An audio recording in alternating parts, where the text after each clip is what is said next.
দলে স্বজন পোষণের অভিযোগ তুলে কুণাল ঘোষের এই ইঙ্গিতপূর্ণ পোস্ট নিয়ে মুখ খুলতে চাননি তৃণমূল সাংসদ সুদীপ বন্দ্যোপাধ্যায়।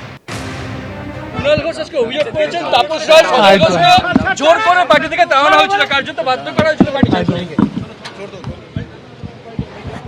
বিধানসভায় শপথ নিয়েছেন বেলেঘাটার বিধায়ক কুণাল ঘোষ এবং তারপরেই তিনি ইঙ্গিতপূর্ণ পোস্ট করেছেন। ঘটনাচক্রে আমি আজ তৃণমূলের বিধায়ক ও শপথ বাক্য পাঠ করছি। বিজেপির হয়ে জেতা তাপস রায়ের হাতে ভাগ্যচক্র সজল পুরপিতাও বটে। উত্তর ও মধ্য কলকাতায় তাপস রায় ও সজল ঘোষদের বাধ্য করা হয়েছিল দল ছাড়তে। দুজনকেই রাখার চেষ্টা করে ব্যর্থ হয়েছিলাম। আজ তারা বিধায়ক, যাদের জন্য তাপস রায়, সজল ঘোষ ও আরো অনেকে দল ছেড়েছে, দলের ক্ষতি করেছে, তারপরেও কাঁদুনি পলিটিক্স করে স্বজন পোষণ করছে, সেটাই খুবই আপত্তির এবং উদ্বেগের। পোস্ট করেছেন কুণাল ঘোষ। তাপস রায়কে তৃণমূলে রাখতে চেষ্টা করেছিলাম, পারিনি, এটা দুর্ভাগ্য, এটাই পোস্ট করেছেন কুণাল ঘোষ। এ নিয়ে তাপস রায় এবং সজল ঘোষ কি বলেছেন শুনুন। সেটা হচ্ছে কি, একদিকে মমতা ব্যানার্জির পছন্দের লোকজন, কিছু কিছু কারণ ছিল, আমি কারণে যাচ্ছি না। আর একদিকে অভিষেকের পছন্দের লোকজন, দুটো আবার একেবারে north pole south pole.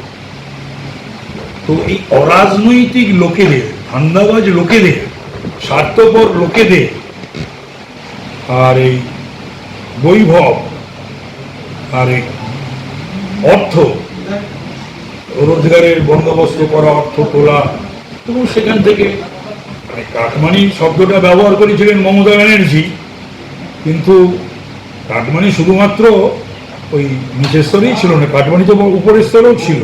Mamata Banerjee নাকি পালস খুব ভালো বাজে, পিপুলস পালস। আর দেওয়ালের লিখন, তো দেওয়ালের লিখন কে করিবে খণ্ডন, উনি বুঝতে পারেননি, পালসও উনি খুব ভালো বুঝেছিলেন।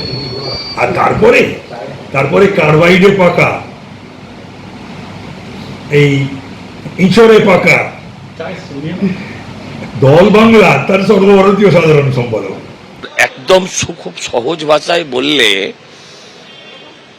আনগাইডেড মিসাইল, কখন কোথায় গিয়ে কার কপালে আছড়ে পড়ে কেউ বলতে পারে না। উনি যেটা বলেছেন সেটা ঠিক, আর উনিও আমার সঙ্গে এমন কিছু করেছেন সেটা সম্পূর্ণভাবে অনৈতিক। তার ব্যাখ্যা তার তো উনিও করতে পারবেন না। আমাকে আটকানোর চেষ্টা একমাত্র উনিই করেছিলেন। হ্যাঁ, আর আমি আজকে ভীষণ ভীষণ ভীষণ খুশি যে আমি সেদিন ওর কথাটা শুনিনি, তাহলে আজকে আমায় চোর শুনতে হতো।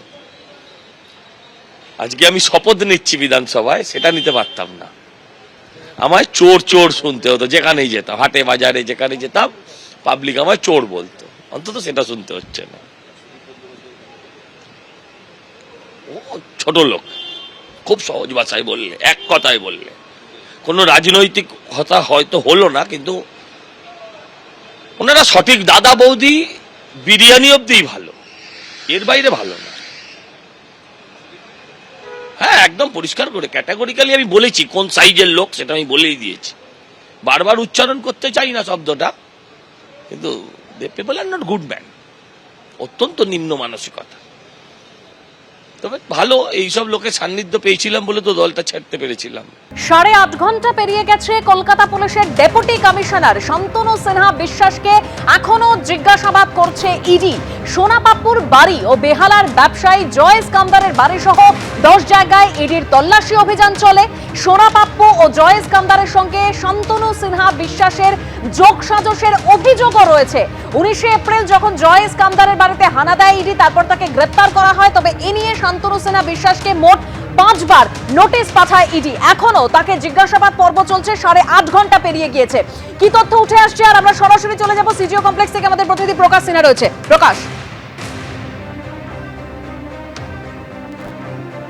দেখো, 8.5 ঘন্টা হয়ে গেছে, শান্তনু সিনহা বিশ্বাসকে জিজ্ঞাসাবাদ করা হচ্ছে, কিন্তু যেটা ইডি সূত্রের খবর, তারা সন্তুষ্ট নন। অর্থাৎ শান্তনু সিনহা বিশ্বাস প্রত্যেকটা প্রশ্নের যে উত্তর দিচ্ছেন, তাতে কিন্তু ইডি আধিকারিকরা মনে করছেন যে তিনি তথ্য গোপন করছেন, তিনি সদুত্তর দিচ্ছেন না, এমনকি ইডি আধিকারিকদের তিনি বিভ্রান্ত করার চেষ্টা করছেন। তোমার মনে থাকবে সোনাপাপ্পুর যে মামলা, প্রতারণা এবং তোলাবাজির মামলা, সেই মামলায় জয় স্কান্দারের বাড়িতে তল্লাশি অভিযান চালানো হয়, সেখান থেকে 1 কোটি 20 লক্ষ টাকা নগদ টাকা বাজেয়াপ্ত করা হয়, মোবাইল ফোন এবং একটি ডায়েরি পাওয়া গেছিল এবং সেই ডায়েরিতে একাধিক নাম লেখা ছিল। সেখানে কিন্তু শান্তনু সিনহা বিশ্বাসের নাম লেখা ছিল, ইডি সূত্রের দাবি, এবং সেই নামের পাশে কিছু টাকার অঙ্ক এবং হিসেব লেখা ছিল। এবং তদন্ত করতে গিয়ে তোমার মনে থাকবে যে ইডির তরফে যে রিপোর্ট কোর্টে জমা দেওয়া হয়েছিল সেখানে কিন্তু একাধিক বিস্ফোরক অভিযোগ করা হয়েছিল এই শান্তনু সিনহা বিশ্বাস কলকাতা পুলিশের ডিএসপির বিরুদ্ধে। জয়েশ কামদারের সঙ্গে নেক্সাস, সিন্ডিকেট এবং সিন্ডিকেটকে সামনে রেখে একাধিক ব্যক্তিদের চাপ সৃষ্টি করে তাদের ধমকে চমকে তাদের কাছ থেকে টাকা নেওয়া এবং যেটা ইডি সূত্রের খবর যে আয় থেকে অনেক বেশি সম্পত্তি রয়েছে গত 1 মাসে তদন্ত করে তারা জানতে পেরেছে। এবং ইতিমধ্যেই কিন্তু ইডি আধিকারিকরা সন্তুষ্ট নন। আবার তোমাকে বলে দিই, ইডি আধিকারিকরা যেটা বলছেন বা ইডি সূত্রের খবর যে তারা মনে করছেন যে শান্তনু সিনহা বিশ্বাস তিনি কিন্তু সদুত্তর দিচ্ছেন না, তথ্য গোপন করছেন, ইডি আধিকারিকদের বিভ্রান্ত করার চেষ্টা করছেন। তোমার মনে থাকবে যে 5 বার তাকে নোটিশ পাঠানো হয়, তাকে 3টে আলাদা মামলার, কলকাতায় 3টে আলাদা মামলায় নোটিশ পাঠানো হয়েছিল, বালি পাচার থেকে শুরু করে এনআরআই কোটাতে যে অ্যাডমিশনের মামলা। কিন্তু আজকে যে মামলায় তাকে জিজ্ঞাসাবাদ করা হচ্ছে, ইডি আধিকারিকরা মনে করছেন যে তিনি সদুত্তর দিচ্ছেন না, তাকে শেষবারের জন্য আরেকটা সুযোগ দেওয়া হয়েছে, যেটা ইডি সূত্রের খবর। তার সামনে কিছু তথ্য রাখা হয়েছে, কিছু ডকুমেন্ট দেখানো হচ্ছে, কিন্তু ইডি সূত্রের খবর তিনি গোটা তদন্ততে কোঅপারেট করছেন না এবং একটি রিপোর্ট ইতিমধ্যেই দিল্লি পাঠানো হয়েছে যে তিনি কোঅপারেট করছেন না। ইডির পরবর্তী সিদ্ধান্ত কি হয় সেটা কিন্তু আরো কিছুক্ষণের মধ্যে আমরা জানতে পারবো। বেশ, ধন্যবাদ প্রকাশ। এবিপি আনন্দ, এগিয়ে থাকে, এগিয়ে রাখে।